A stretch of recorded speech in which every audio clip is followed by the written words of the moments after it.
ವಾರು ಸನಾತನ ವಾಗ್ಮಯ ಎನ್ನುವ ಕಾರ್ಯಕ್ರಮವನ್ನು ಹಮ್ಮಿಕೊಳ್ಳುತ್ತಿದ್ದೇವೆ. ಇಂದಿನ ವಿಜ್ಞಾನ ಶಿಕ್ಷಕರಾಗಿ ನಿರ್ವಹಿಸಿದ ಹಿರಿಯನಗೌಡ ಎ ಇವರಿಗೆ ಹೃತ್ಪೂರ್ವಕ ಸ್ವಾಗತವನ್ನು ಬಯಸುತ್ತೇನೆ.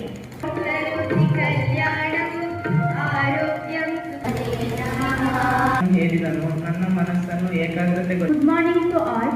Today I am here to ನಿತ್ಯದ ನೀನು ಕಂಬಳಿ ಯಾವುದು? ಸರಿಯಾದ ಉತ್ತರ ಆಕಾಶ. ಆಗ ಮೊದಲನೇ ಹೆಸರು ಬಂತು. ಪ್ಲೀಸ್ ಸಮಾಧಾನ, ಸೈಲೆನ್ಸ್. ನಿಮ್ಮ ಹತ್ರನೂ ಬರ್ತೀನಿ.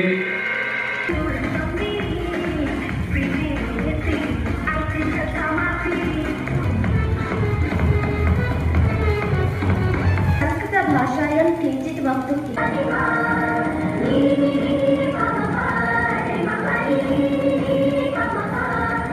ಅಂಗಳದೊಳು ರಾಮನಾಡಿದ ಸನಾತನ ವಾಗ್ಮಯ ಎನ್ನುವಂತಹ ಕಾರ್ಯಕ್ರಮದ ಅಡಿಯಲ್ಲಿ ಈ ಒಂದು ಕಾರ್ಯಕ್ರಮವನ್ನು ನೀವು ಏರ್ಪಡಿಸಿದ್ದೀರಿ.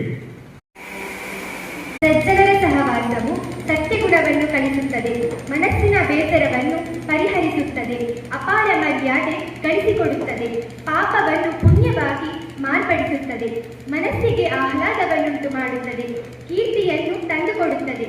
ಅಂತಹ ಸಜ್ಜನರ ಸಂಘವನ್ನು ವಿದ್ಯಾರ್ಥಿಗಳಾದ ನಾವೆಲ್ಲ ನಮ್ಮ ವಿದ್ಯಾರ್ಥಿ ಜೀವನದಲ್ಲಿ ಅಳವಡಿಸಿಕೊಂಡು ನಮ್ಮ ಜೀವನವನ್ನು ಸಾರ್ಥಕಪಡಿಸಿಕೊಳ್ಳೋಣ. ಪ್ರತಿಯೊಬ್ಬ ವ್ಯಕ್ತಿಯಲ್ಲಿಯೂ ತನ್ನದೇ ಆದ ಪ್ರತಿಭೆ ಇರುತ್ತದೆ. ಆ ಪ್ರತಿಭೆಯನ್ನು ವ್ಯಕ್ತಪಡಿಸಬೇಕಾದರೆ ಸಮರ್ಪಕವಾದ ವೇದಿಕೆಯ ಅವಶ್ಯಕತೆ ಇರುತ್ತದೆ. ಅಂತಹ ಉದ್ದೇಶವನ್ನಿಟ್ಟುಕೊಂಡು ನಮ್ಮ ಶಾಲೆಯಲ್ಲಿ ತರಗತಿವಾರು ಸನಾತನ ವಾಗ್ಮಯ ಎನ್ನುವ ಕಾರ್ಯಕ್ರಮವನ್ನು ಹಮ್ಮಿಕೊಳ್ಳುತ್ತಿದ್ದೇವೆ. ಇಂದಿನ ಈ ಸನಾತನ ವಾಗ್ಮಯ ಕಾರ್ಯಕ್ರಮಕ್ಕೆ ಆಗಮಿಸಿದ ಮುಖ್ಯ ಅತಿಥಿಗಳಿಗೆ, ಪೂಜನೀಯ ಗುರುವೃಂದದವರಿಗೆ ಮತ್ತು ನನ್ನೆಲ್ಲ ಸಹಪಾಠಿಗಳಿಗೆ ಮುಂಜಾನೆಯ ಶುಭನಮನಗಳನ್ನು ಸಲ್ಲಿಸುತ್ತಾ, ಈಗ ಕಾರ್ಯಕ್ರಮಕ್ಕೆ ಆಗಮಿಸಿದ ಮುಖ್ಯ ಅತಿಥಿಗಳನ್ನು ಮತ್ತು ಸರ್ವರನ್ನು ಸ್ವಾಗತಿಸಲು ಬರಲಿದ್ದಾರೆ ನಮ್ಮ ತರಗತಿಯ ನಿಶಿತಾ ಇವರು. ಎಲ್ಲರಿಗೂ ಶುಭ ಮುಂಜಾನೆ. ಇಂದು ನಾವೆಲ್ಲರೂ ನಮ್ಮ 9ನೇ ತರಗತಿಯ ಸನಾತನ ವಾಗ್ಮಯ ಕಾರ್ಯಕ್ರಮಕ್ಕೆ ಸೇರಿದ್ದೇವೆ. ನಮ್ಮ ಸಂಸ್ಥೆಯ ಅನೇಕ ವರ್ಷಗಳ ಕಾಲ ಸಮಾಜ ವಿಜ್ಞಾನ ಶಿಕ್ಷಕರಾಗಿ ನಿರ್ವಹಿಸಿದ ಹಿರಿಯನಗೌಡ ಎ ಇವರಿಗೆ ಹೃತ್ಪೂರ್ವಕ ಸ್ವಾಗತವನ್ನು ಬಯಸುತ್ತೇನೆ. 10ನೇ ತರಗತಿಯ ಕೆಲವು ವಿದ್ಯಾರ್ಥಿಗಳಿಗೆ ವಿಶೇಷ ತರಬೇತಿ ನೀಡಲು ಆಗಮಿಸಿದಂತಹ ಶರಣ್ಯ ಮೇಡಮ್ ಇವರಿಗೂ ಕೂಡ ಹೃತ್ಪೂರ್ವಕ ಸ್ವಾಗತವನ್ನು ಬಯಸುತ್ತೇನೆ. ನಮ್ಮ ಶಾಲೆಯ ಮುಖ್ಯ ಗುರುಗಳಾದ ಶ್ರೀಯುತ ಸತ್ಯಶಂಕರ್ ಭಟ್ ಎಂ ಸರ್ ತಮ್ಮನ್ನು ಕೂಡ ಈ ಕಾರ್ಯಕ್ರಮಕ್ಕೆ ಪ್ರೀತಿಪೂರ್ವಕವಾಗಿ ಸ್ವಾಗತಿಸುತ್ತಿದ್ದೇನೆ. ಹಾಗೂ ಬೋಧಕ ಮತ್ತು ಬೋಧಕೇತರ ಸಿಬ್ಬಂದಿಗಳನ್ನು ಪ್ರೀತಿಪೂರ್ವಕ ಸ್ವಾಗತಿಸುತ್ತಿದ್ದೇನೆ.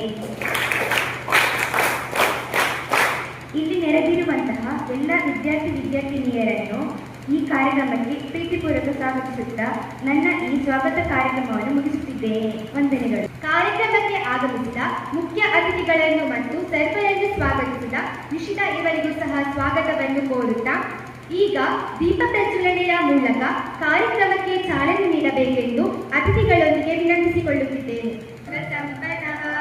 ಶತ್ರುಬುದ್ಧಿ ವಿನಾಶಾಯ ದೀಪಜ್ಯೋತಿ ನಮೋಸ್ತುತೆ, ದೀಪಜ್ಯೋತಿ ನಮೋಸ್ತುತೆ.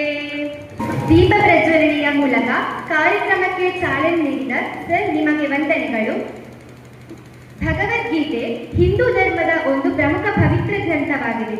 ಇದು ಮಹಾಭಾರತದ ಒಂದು ಭಾಗವಾಗಿದ್ದು, ಶ್ರೀಕೃಷ್ಣನು ಅರ್ಜುನನಿಗೆ ಕುರುಕ್ಷೇತ್ರ ಯುದ್ಧದ ಸಮಯದಲ್ಲಿ ನೀಡಿದ ತತ್ವೋಪದೇಶಗಳನ್ನು ಒಳಗೊಂಡಿದೆ. ಕಾರ್ಯಕ್ರಮದ ಮೊದಲಿಗೆ ಭಗವದ್ಗೀತೆಯ ಶ್ಲೋಕಗಳ ಪಠಣ ಮತ್ತು ಅದರ ಅರ್ಥವನ್ನು ವಿವರಿಸಲಿದ್ದಾರೆ ಮಧುಶ್ರೀ ಮತ್ತು ಬಳಗದವರು.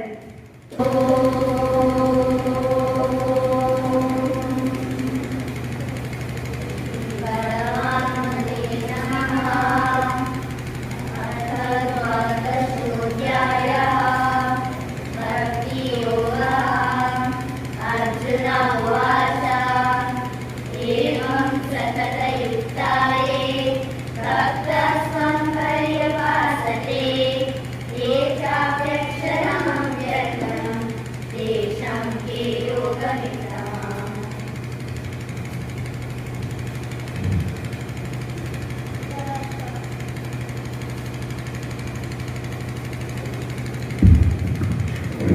ಇದರ ಅರ್ಥ ಅರ್ಜುನನು ಅಂದದ್ದು ಹೀಗೆ: ಯಾವಾಗಲೂ ಯೋಗಯುಕ್ತರಲ್ಲಿ ಯಾವ ಭಕ್ತರು ನಿನ್ನ ಉಪಾಸನೆಯನ್ನು ಮಾಡುವರು ಮತ್ತು ಅಕ್ಷರನೂ ಅವ್ಯಕ್ತನೂ ಆದ ನಿನ್ನ ಉಪಾಸನೆಯನ್ನು ಮಾಡುವರು, ಇವರಲ್ಲಿ ಯೋಗವನ್ನು ಚೆನ್ನಾಗಿ ತಿಳಿದವರು ಯಾರು?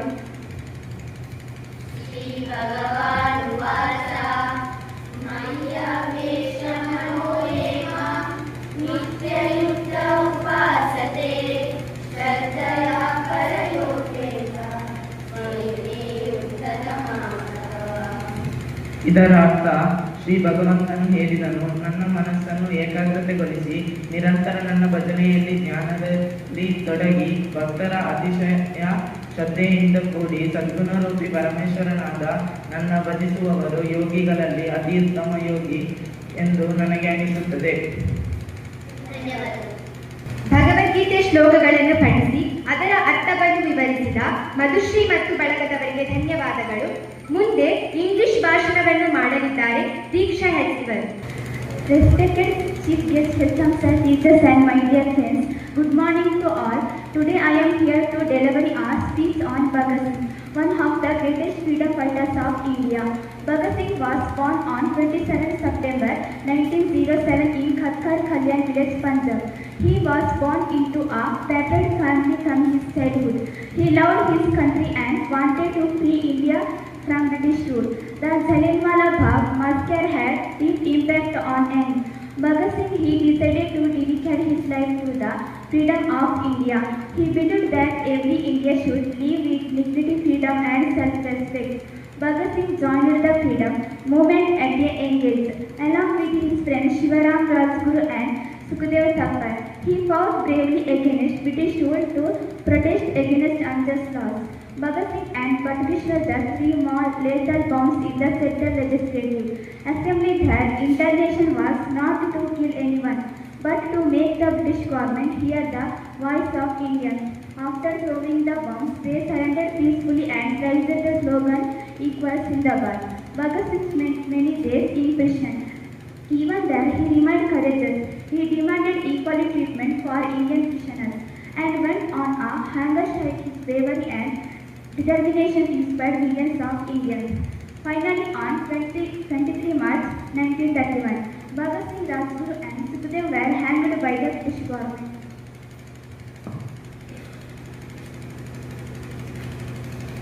Bhagat Singh was only 23 years old, but his sacrifice made him immortal in the hearts of Indians. Bhagat Singh was not only a brave revolutionary but also a thoughtful leader and writer. He believed that education, unity and courage could build a strong nation. His life teaches us to love our country, fight against injustice and understand for truth. As students, we can honor Bhagat Singh by studying sincerely, respecting our nation, citizens. Let us remember his sacrifice and work hard for the progress of our country. They may kill me, but they cannot kill me my ideas. These words remind us that great ideas live forever. Jai Hind. Thank you. English ಭಾಷಣ ಮಾಡಿದ ದೀಕ್ಷಾ ಹೆಚ್ ಇವರಿಗೆ ಧನ್ಯವಾದಗಳು. ಭಕ್ತಿ ಮತ್ತು ಆಧ್ಯಾತ್ಮಿಕ ವಿಷಯಗಳನ್ನು ಒಳಗೊಂಡಿರುವಂತಹ ಸಂಸ್ಕೃತ ಹಾಡನ್ನು ಹಾಡಲು ಬರುತ್ತಿದ್ದಾರೆ ಲಿಖಿತ ಮತ್ತು ಬಳಗದವರು. ಜಗತಿ ಸನಾತನ ಧರ್ಮ ಸತ್ಯಮಿದಂ ಸತ್ಯಂ ಉಪದೇಶ ಕರು ಯಸ್ಯ ಮನೋಜ್ಞ ನಿತ್ಯ ನವೀನೋಯಂ ಸಜಯತಿ ಜಗತಿ ಸನಾತನ ಧರ್ಮ ಸತ್ಯಮಿದಂ ಸತ್ಯಂ ಉಪದೇಶ ಕರು ಯಸ್ಯ ಮನೋಜ್ಞ ನಿತ್ಯ ನವೀನೋಯಂ ನಿರ್ಮಲ ಭಕ್ತ್ಯ ಕರ್ಮ ವಿಶುದ್ಧ ಕುರುತಾ ವಿರತಂ ಫಲಮವಿಚಿಂತ್ಯ ಅಯಮಿಹ ಧರ್ಮ ರಕ್ಷತ ಧರ್ಮ ರಕ್ಷತಿ ಧರ್ಮೋ ಹಿ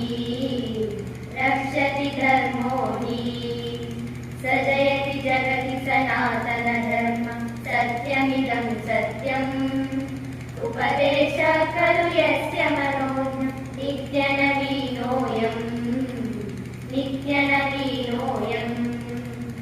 ಅಕ್ಷರ ವಿಷ್ಣು ಶಂಕರಮಥವ ದಿನಮಾಚಾರ್ಯಂ ಬುದ್ಧಮತಾನ್ಯಂ ಏಕೋ ದೇವೋ ನಾಮ ವಿಭಿನ್ನಂ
ಸಂಸ್ಕೃತ ಹಾಡನ್ನು ಹಾಡಿದ ಲಿಖಿತ ಮತ್ತು ಬಳಗದವರಿಗೆ ಧನ್ಯವಾದಗಳು.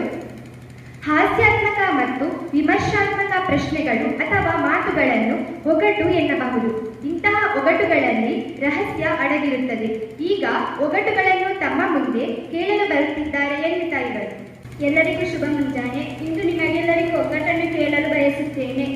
ಒಂದು ಮಡಕೆ, ಮಡಕೆಯೊಳಗೆ ಕುಡಿಕೆ, ಕುಡಿಕೆಯೊಳಗೆ ಸಾಗರ ಯಾವುದು? ಒಂದು ಮಡಿಕೆ, ಮಡಿಕೆಯೊಳಗೆ ಕುಡಿಕೆ, ಕುಡಿಕೆಯೊಳಗೆ ಸಾಗರ ಯಾವುದು? ಸರಿಯಾದ ಉತ್ತರ ತೆಂಗಿನಕಾಯಿ. ಅಟ್ಟದ ಮೇಲೆ ಪುಟ್ಟ ರಶ್ಮಿ ಯಾವುದು? ಸರಿಯಾದ ಉತ್ತರ ಕುಂಕುಮ. ಅಂಗಡಿಯಿಂದ ತರುವುದು, ಮುಂದೆ ಇಟ್ಟು ಅಲ್ಲುವುದು ಯಾವುದು? ಸರಿಯಾದ ಉತ್ತರ ಈರುಳ್ಳಿ. ಗೂಡಿನಲ್ಲಿ ಪಕ್ಷಿ ನಾಡೆಲ್ಲ ನೋಡುತ್ತದೆ ಯಾವುದು? ಸರಿಯಾದ ಉತ್ತರ ಕಣ್ಣು. ಕಣ್ಣಿಗೆ ಕಾಣುವುದಿಲ್ಲ, ಕೈಗೆ ಸಿಗುವುದಿಲ್ಲ ಯಾವುದು? ಸರಿಯಾದ ಉತ್ತರ ಗಾಳಿ. ಊರಿಗೆಲ್ಲ ಒಂದೇ ಕಂಬಳಿ ಯಾವುದು? ಸರಿಯಾದ ಉತ್ತರ ಆಕಾಶ. ಎರಡು ಮನೆಗೆ ಒಂದೇ ಗೋಡೆ ಯಾವುದು? ಸರಿಯಾದ ಉತ್ತರ ಮೂಗು. ಬಿಳಿ ಸರದಾರನಿಗೆ ಕರಿ ಟೋಪಿ ಯಾವುದು? ಬಿಳಿ ಸರದಾರನಿಗೆ ಕರಿ ಟೋಪಿ ಯಾವುದು? ಸರಿಯಾದ ಉತ್ತರ ಬೆಂಕಿ ಕಡ್ಡಿ. ಅಪ್ಪ ಆಕಾಶಕ್ಕೆ, ಅವ್ವ ಪಾತಾಳಕ್ಕೆ, ಮಗ ವ್ಯಾಪಾರಕ್ಕೆ, ಮಗಳು ಮದುವೆಗೆ ಯಾವುದು? ಅಪ್ಪ ಆಕಾಶಕ್ಕೆ, ಅವ್ವ ಪಾತಾಳಕ್ಕೆ, ಮಗ ವ್ಯಾಪಾರಕ್ಕೆ, ಮಗಳು ಮದುವೆಗೆ ಯಾವುದು? ಸರಿಯಾದ ಉತ್ತರ ಅಡಿಕೆ ಮರ. ಚಿನ್ನ ಬಿಸಾಡುತ್ತಾರೆ, ಬೆಳ್ಳಿ ತಿಂತಾರೆ ಯಾವುದು? ಸರಿಯಾದ ಉತ್ತರ ಬಾಳೆಹಣ್ಣು. ಧನ್ಯವಾದಗಳು. ಒಗಟು ಕೇಳಿದ ಎನ್ನಿತ ಇವರಿಗೆ ಧನ್ಯವಾದಗಳು. ಮುಂದೆ ಕೀರ್ತನ ಇವರಿಂದ ಕನ್ನಡ ನೀತಿಕತೆ. ಎಲ್ಲರಿಗೂ ನನ್ನ ನಮಸ್ಕಾರಗಳು. ಇವತ್ತು ನಾನು ನಿಮಗೆ ನಮ್ಮ ಬೆಲೆ ಮತ್ತು ನಮ್ಮ ಜವಾಬ್ದಾರಿ ಅಥವಾ ಉದ್ದೇಶದ ಬಗ್ಗೆ ಒಂದು ಚಿಕ್ಕ ನೀತಿಕತೆ ಹೇಳಲು ಇಷ್ಟಪಡುತ್ತೇನೆ. ಕಥೆಯ ಹೆಸರು 3 ಕಲ್ಲು ಮತ್ತು ಶಿಲ್ಪಿ. ಬಹಳ ಹಿಂದೆ ಒಬ್ಬ ಶಿಲ್ಪಿ ಇದ್ದ. ಅವನು ಮಾರುಕಟ್ಟೆಗೆ 3 ಒಂದೇ ತರದ ಕಲ್ಲುಗಳನ್ನು ಮಾರಾಟ ತಂದ. ಆಗ ಮೊದಲನೇ ವ್ಯಕ್ತಿ ಬಂದ. ಕಲ್ಲು ಕೈಯಲ್ಲಿ ತೂಗಿರುವುದು ಕೇಳಿದ. ಅಜ್ಜ, ಇದರ ಬೆಲೆ ಎಷ್ಟು? ಶಿಲ್ಪಿ ಹೇಳಿದ, 10 ರೂಪಾಯಿ. ಆಗ ಅದಕ್ಕೆ ಅವನು, ಅಯ್ಯೋ, ಇದು ಕೇವಲ ಕಲ್ಲು, ರಸ್ತೆಯ ಬದಿಯಲ್ಲಿ ಬಿದ್ದಿರುತ್ತದೆ. 2 ರೂಪಾಯಿಗೆ ಕೊಡುತ್ತೀರಾ? ಇಲ್ಲದ್ರೆ ಬಿಡಿ ಅಂತ ಹೊರಟು ಹೋದ. ಸ್ವಲ್ಪ ಹೊತ್ತಿನಲ್ಲಿ ಎರಡನೇ ವ್ಯಕ್ತಿ ಬಂದ. ಅವನು ಕಲ್ಲು ನೋಡಿ ಹೇಳಿದ, ಇದರಿಂದ ನಮ್ಮ ಮನೆಗೆ ಒಳ್ಳೆ ಅಟ್ಟೆ ಮಾಡಬಹುದು, ತಗೊಳ್ಳಿ 100 ರೂಪಾಯಿ ಅಂತ ಒಂದು ಕಲ್ಲು ತಗೊಂಡು ಹೋದ. ಮೂರನೇ ವ್ಯಕ್ತಿ ಬಂದ. ಅವನು ದೊಡ್ಡ ಶಿಲ್ಪಿ. ಅವನು ಆ ಕಲ್ಲನ್ನು ತುಂಬಾ ಗೌರವದಿಂದ ನೋಡಿ, ಅಜ್ಜ, ಈ ಕಲ್ಲಿನಲ್ಲಿ ಭಗವಂತನೇ ಇದ್ದಾನೆ, ಇದರಿಂದ ನಾವು ಸುಂದರ ವಿಗ್ರಹ ಮಾಡುತ್ತೀವಿ, 1000 ಜನ ದರ್ಶನಕ್ಕೆ ಬರುತ್ತಾರೆ ಅಂತ 10,000 ರೂಪಾಯಿ ಕೊಟ್ಟು ಆ ಕಲ್ಲು ತಗೊಂಡು ಹೋದ. ಆಗ ಪಕ್ಕದಲ್ಲಿ ನಿಂತಿದ್ದ ಚಿಕ್ಕ ಹುಡುಗನಿಗೆ ಆಶ್ಚರ್ಯ ಆಯಿತು.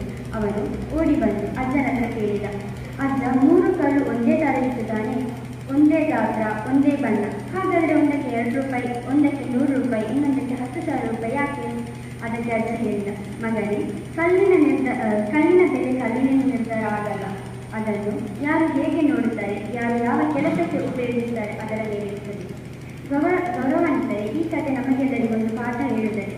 ವಿದ್ಯಾರ್ಥಿಗಳಿಗೆ, ನಮ್ಮನ್ನು ಯಾರಾದರೂ 2 ರೂಪಾಯಿಗೆ ತೂಗಿದ್ದರೂ ನಾವು ಕಳೆದು ಸಾಧಿಸಿ 10,000 ರೂಪಾಯಿ ವಿಗ್ರಹದ ಕಲಾಗಬೇಕು.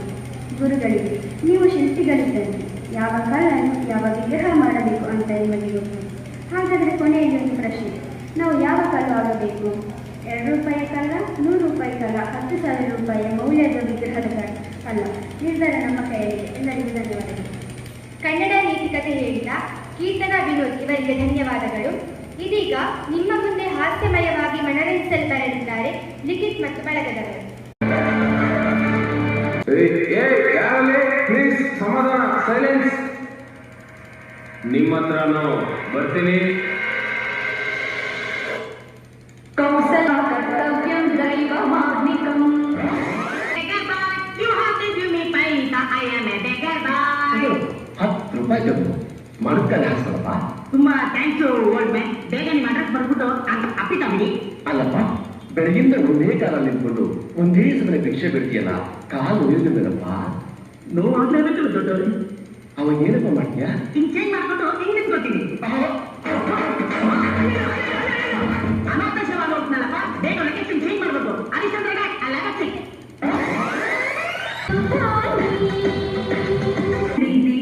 ನೀನು ಇಷ್ಟು ಎತ್ತರವಾಗಿದ್ದಿ, ಸ್ಟ್ರಾಂಗ್ ಕೂಡ ಇದ್ದೀಯಲ್ಲ.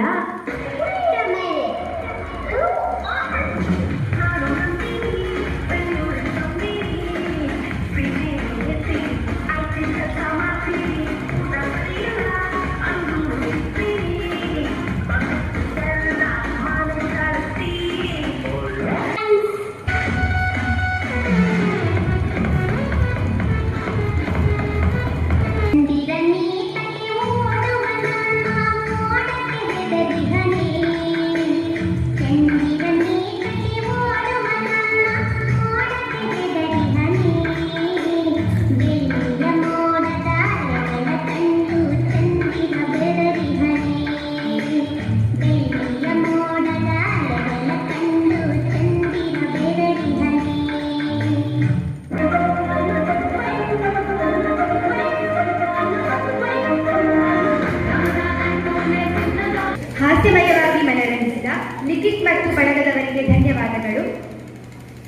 ಭಾಷೆ ಭಾರತದ ಒಂದು ಪ್ರಾಚೀನ ಭಾಷೆಯಾಗಿದೆ. ಇದು 3500 ವರ್ಷಗಳ ಇತಿಹಾಸ ಹೊಂದಿದೆ. ಅಂತಹ ಪ್ರಾಚೀನ ಭಾಷೆಯಾದ ಸಂಸ್ಕೃತ ಭಾಷೆಯಲ್ಲಿ ಕಾಳಿದಾಸರ ಬಗ್ಗೆ ಹೇಳಲಿದ್ದಾರೆ ಗಗನ ಇವರು. सर्वेभ्योऽपि नमस्कारः। महाकवि कालिदासस्य विषये संस्कृतभाषायां किञ्चित् वक्तुम् इच्छामि। महाकवि कालिदासः भारतीयसंस्कृतसाहित्यस्य अत्यन्त श्रेष्ठकवि तथा नाटककारश्च। कालिदासः कविकुलगुरु इति प्रसिद्धः। कालिदासस्य विचारे किञ्चित् वक्तुम् इच्छामि। कालिदासस्य कालविषये वैरुध्यं दृश्यते। केचन अयं क्रिस्तपूर्व प्रथमे शतमाने आसीत् इति कथयन्ति। केचन क्रिस्तशक उज्जयिन्याः राजा विक्रमादित्यस्य आस्थाने अयम् आस्थानकवि आसीत् इति केषाञ्चन अभिप्रायः। अयम् आरम्भे अज्ञानी आसीत्। तदनन्तरं कालिकादेव्याः अनुग्रहेण ज्ञानी भूत्वा कालिदासः इति प्रख्यातः अभूत्। अभिज्ञानशाकुन्तलम् अस्य जगत्प्रसिद्धं नाटकं। मालविकाग्निमित्रं शृङ्गाररसप्रधानं नाटकं। पुरूरव ऊर्वश्य प्रणयरूपं नाटकं विक्रमोर्वशीयम् इति। रघुवंशमहाकाव्ये कालिदासः श्रीरामस्य वंशपारम्पर्यस्य तथा श्रीरामस्य चरित्रवर्णनं कृतवान्। कालिदासस्य कुमारसम्भवम् इति महाकाव्यम् अत्यन्तं प्रसिद्धम्। अत्र शिवपार्वत्योः विवाह कथा कुमारस्वामिना जन्मवृत्तान्त वर्णिता। मेघदूत इति खण्डकाव्ये कालिदासः यक्षस्वप्रितमया मेघद्वारकथा सन्देशं प्रेषयति इति प्रेषणस्य अद्भुतवर्णनं कालिदासेन अत्र कृतं वर्तते। ऋतुसंहार इति खण्डकाव्यद्वारा ऋतूनां वर्णनं कालिदासेन अत्यन्तमनोज्ञतया कृतं वर्तते। कालिदासः स्वकाव्येषु अधिकतया उपमालङ्कारम् उपयुक्तवान्। तस्मादेव अयम् उपमाकालिदासः इति प्रसिद्धः। अत्यन्तमनोज्ञवर्णनेन कालिदासः अत्यन्तप्रसिद्धः अभूत्। ಧನ್ಯವಾದಗಳು. ಕಾಳಿದಾಸರ ಜೀವನದ ಬಗ್ಗೆ ಹೇಳಿದ ಗಗನ ಇವರಿಗೆ ಧನ್ಯವಾದಗಳು. ಈಗ ಒಂದು ನೃತ್ಯದ ಮೂಲಕ ನಮ್ಮೆಲ್ಲರನ್ನು ರಂಜಿಸಲಿದ್ದಾರೆ ಜ್ಞಾನವೇ ಕೀರ್ತನ ಗಗನ ಹಾಗೂ ಸೃಷ್ಟಿ.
ಗಗನ, ಸೃಷ್ಟಿ ಹಾಗೂ ಜ್ಞಾನ ನೀಡಿದವರಿಗೆ ಧನ್ಯವಾದಗಳು.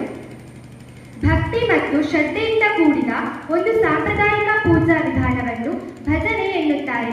ದೇವರನ್ನು ಭಕ್ತಿಯಿಂದ ಒಲಿಸಿಕೊಳ್ಳಬೇಕಾದರೆ ಹಲವಾರು ದಾರಿಗಳಿವೆ. ಅದರಲ್ಲಿ ಒಂದು ಉತ್ತಮವಾದ ಹಾದಿಯೇ ಭಜನಾ ಸೇವೆ. ಈಗ ನಿಮ್ಮೆಲ್ಲರ ಮುಂದೆ ಭಜನೆ ಹಾಡಲಿದ್ದಾರೆ ಸೃಷ್ಟಿ ಮತ್ತು ತಂಡದವರು.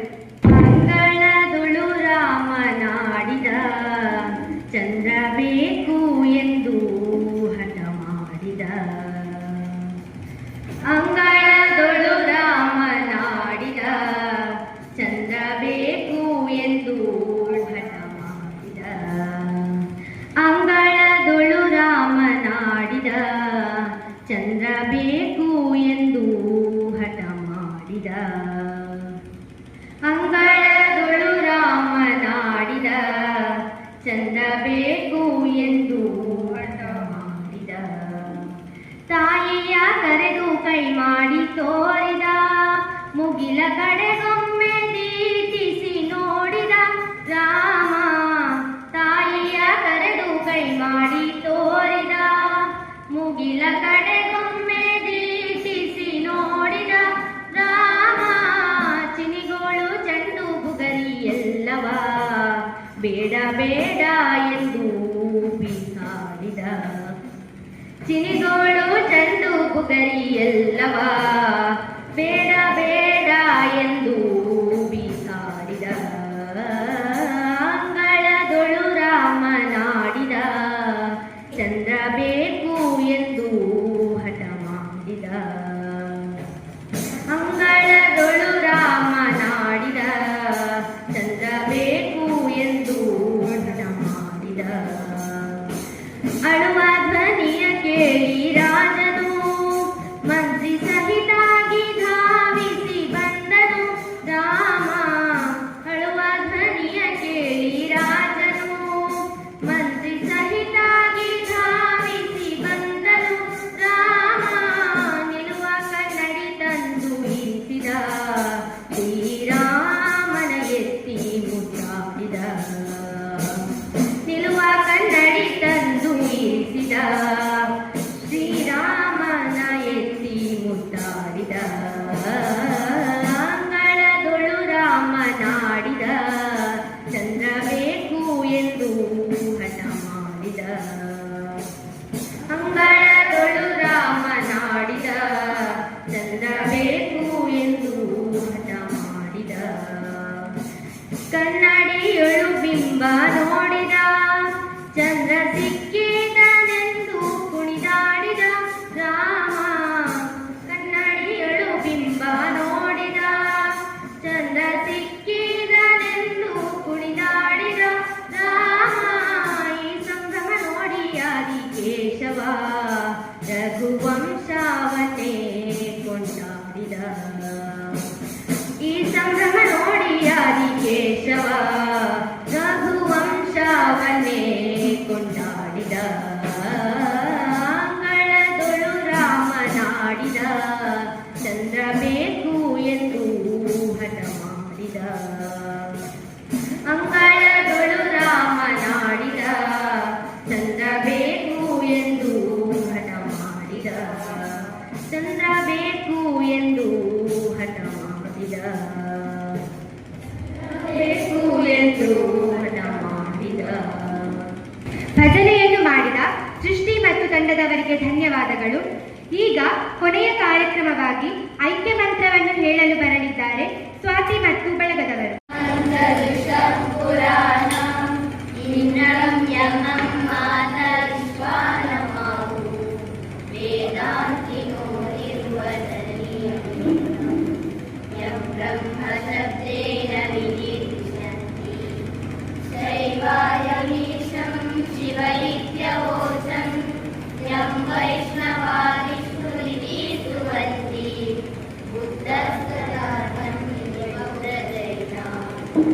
श्री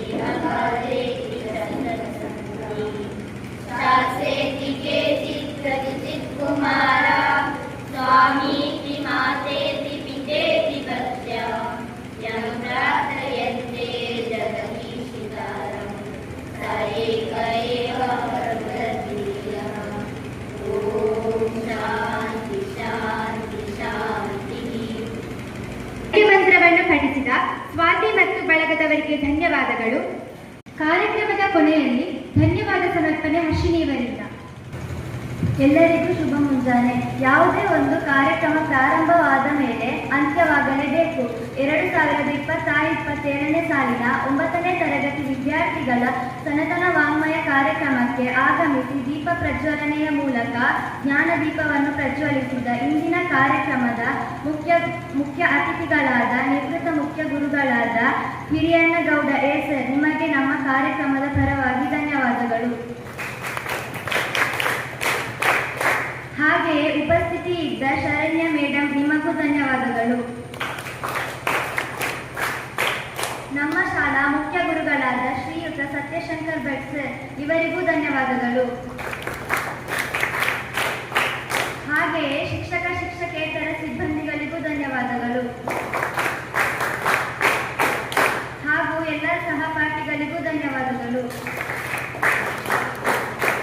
ಹಾಗೂ ಧ್ವನಿವರ್ಧಕದಲ್ಲಿ ಸಹಕರಿಸಿದಂತಹ ನಮ್ಮ ಶಾಲಾ ಶಿಕ್ಷಕರಾದ ಪ್ರವೀಣ್ ಸರ್ ಹಾಗೂ ಯತೀಶ್ ಸರ್, ಇವರಿಗೂ ಧನ್ಯವಾದಗಳು ಎಂದು ಹೇಳುತ್ತಾ ನನ್ನ ಮಾತನ್ನು ಕೊನೆಗೊಳಿಸುತ್ತೇನೆ. ಜೈ ಹಿಂದ್. ಧನ್ಯವಾದ ಮಾಡಿದ ಹರ್ಷಿಣಿ, ನಿಮಗೂ ಧನ್ಯವಾದಗಳನ್ನು ಹೇಳುತ್ತಾ ಈ ಕಾರ್ಯಕ್ರಮವನ್ನು ಇಲ್ಲಿಗೆ ಮುಕ್ತಾಯಗೊಳಿಸುತ್ತಿದ್ದೇವೆ. ವಂದನೆಗಳು. ನಡೆಸಿದಂತಹ ಸನಾತನ ವಾಂಗ್ಮಯ ಕಾರ್ಯಕ್ರಮ 9ನೇ ತರಗತಿಯ ವಿದ್ಯಾರ್ಥಿಗಳು ಅತ್ಯಂತ ಉತ್ತಮ ರೀತಿಯಲ್ಲಿ ಸರ್ ಹೇಳಿದ ಹಾಗೆ ಯಾವ ವೃತ್ತದಲ್ಲಿ ಹಾವು ಇದೆ ಅಂತ ಹೇಳಲಿಕ್ಕೆ ಆಗುವುದಿಲ್ಲ. ಅದೇ ರೀತಿ ತಮ್ಮ ಒಂದು ಪ್ರತಿಭೆಯನ್ನು ಈ ವೇದಿಕೆಯಲ್ಲಿ ಅವರು ಪ್ರಕಟಪಡಿಸಿದ್ದಾರೆ. ಸಂಸ್ಥೆಯ ಪರವಾಗಿ 9ನೇ ತರಗತಿಯ ವಿದ್ಯಾರ್ಥಿಗಳಿಗೆ ಎಲ್ಲರಿಗೂ ಕೂಡ ತುಂಬ ಹೃದಯದ ಅಭಿನಂದನೆಗಳನ್ನು ಕೃತಜ್ಞತೆಗಳನ್ನು ಸಲ್ಲಿಸ್ತಾ ಇದ್ದೇನೆ.